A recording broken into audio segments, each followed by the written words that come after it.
मैं डॉक्टर के L Singh senior consultant nephrologist Indraprastha Apollo hospital Delhi में कार्यरत हूँ।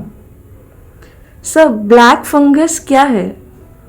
हाँ, ब्लैक फंगस एक फंगल इन्फेक्शन होता है जिसको म्यूकारमाइकोसिस हम लोग बोलते हैं। और फंगल इन्फेक्शन दूसरे भी होते हैं, कैंडिडा, एस्परजिलस, जो भी पेशेंट में इम्यूनो कॉम्प्रोमाइज पेशेंट में होते हैं। इसको ब्लैक इसलिए बोलते हैं कि ये फंगस खून की नसों में अंदर घुस जाता है। इसको एंजियो इन्वेजिव फंगस बोलते हैं। तो ये बॉडी में ना इस्कीमिया टिश्यू को नेक्रोस कर देता है, तो स्किन ब्लैक कलर की दिखने लगती है। तो इसलिए इस फंगस को कॉमन लेवल में ब्लैक फंगस बोलते हैं। ओके सर, इससे ये किसको होता है? हाँ, ये ब्लैक फंगस एक्चुअली बेसिकली कोई भी fungal infection immuno compromise patient को होता है। जैसे आजकल पैंडेमिक का टाइम है, तो कोविड पैंडेमिक में कोई भी वायरल फीवर जब हो जाता है तो रेजिस्टेंस बहुत कम हो जाता है। दूसरा, स्पेशली डायबिटिक पेशेंट जिनको कि स्टेरॉइड दिया गया ट्रीटमेंट, उनकी शुगर बड़ी अनकंट्रोल्ड हाई हो गई, एक वर्ड होता है डायबिटिक कीटोएसिडोसिस, जिनको हो जाती है उनको बड़े चांसेस होते हैं। फिर दूसरा, ये फंगस ब्लड में ग्रो करता है। अगर आयरन ज्यादा हो, जिंक ज्यादा हो और ब्लड शुगर अनकंट्रोल्ड हो और इम्यूनिटी बहुत कम हो, तो इस फंगस पे होने के चांसेस बहुत होते हैं।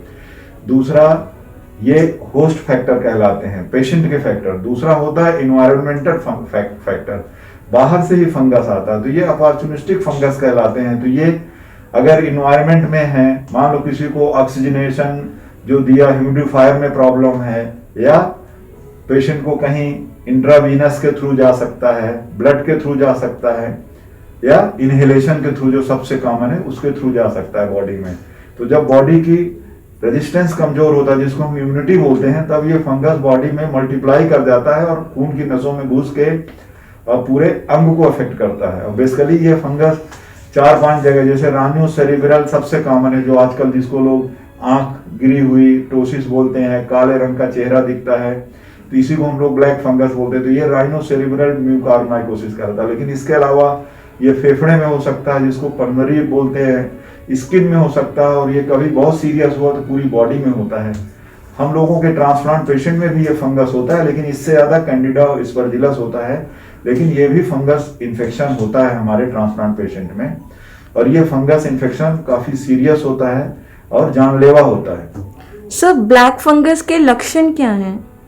इसमें मरीज को बेसिकली सर में दर्द होगा, नाक के सिम्टम्स होंगे, एलर्जी आएगी, छींक आएगी, फीवर आएगा, वीकनेस फील होगा, वोमिटिंग हो सकती है, आंख गिरी हुई आएगी। दूसरा, ब्लैकिश कलर दिखने लगेगा। अगर एब्डोमेन में ये फंगस है तो ब्लीडिंग हो सकती है, वोमिटिंग हो सकती है, पेन एब्डोमेन हो सकता है। किडनी में इन्वॉल्व है तो किडनी में पेन, दर्द हो सकता है, पाइलोनेफ्राइटिस का, ब्लड आ सकता है। तो ये इसके लक्षण होते हैं। सर, ब्लैक फंगस का क्या कोई इलाज है? हाँ, बिल्कुल इलाज है। सबसे ज्यादा जरूरी होता है पहले इसकी डायग्नोसिस बनाना। डायग्नोसिस बहुत सिंपल है, कहीं से भी टिश्यू डायग्नोसिस ही 100% कंफर्म होती है। जो एक सिंपल स्टेंस है, हमको पता चल जाता है कि हाँ ये म्यूकारमाइकोसिस है, जिसको ब्लैक फंगस बोलते हैं। फिर इस फंगस का इलाज सिर्फ 2 है। जहाँ पे ये फंगस लोकलाइज्ड है, उसको सर्जरी करके उस पोर्शन को निकालना पड़ता है, प्लस हमको दवा देनी पड़ती है, एम्फोटर्सिन और पोसाकोनाजॉल, और एक नई दवा ये यूसोकोनाजॉल। तो इन दवाइयों को देने से फंगस रिस्पांस आ जाता है। दूसरा, हमें ब्लड शुगर को अच्छे से कंट्रोल करके रखना होता है, और सपोर्टिव, अगर इन्फेक्शन है कुछ सेकेंडरी, तो एंटीबायोटिक का भी सपोर्ट देना पड़ता है। बट ये काफी सीरियस और लाइफ थ्रेटनिंग फंगस है। सर, पैंडेमिक के दौरान ब्लैक फंगस से कैसे बचा जा सकता है? हाँ, ये आपका बहुत अच्छा क्वेश्चन है कि पैंडेमिक के टाइम पे ब्लैक फंगस से कैसे बचें। क्यों? स्पेशली खासकर हमारी पॉपुलेशन लगभग 30-40% डायबिटिक है। साथ में अगर आपको कोरोना वायरस का इन्फेक्शन हो गया, कोविड का, तो आपकी इम्यूनिटी बहुत कम हो जाती है।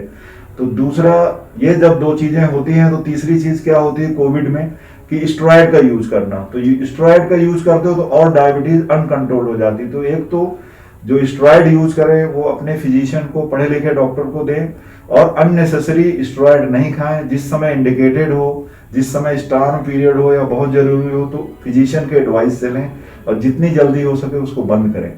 दूसरा है कि अपने शुगर को, अगर डायबिटिक हो तो अच्छे से कंट्रोल करके रखिए आप, तो फिर इस बीमारी से बचा जा सकता है। और अर्ली लक्षण आने पे तुरंत अपना इलाज करवाइए। Thank you so much sir.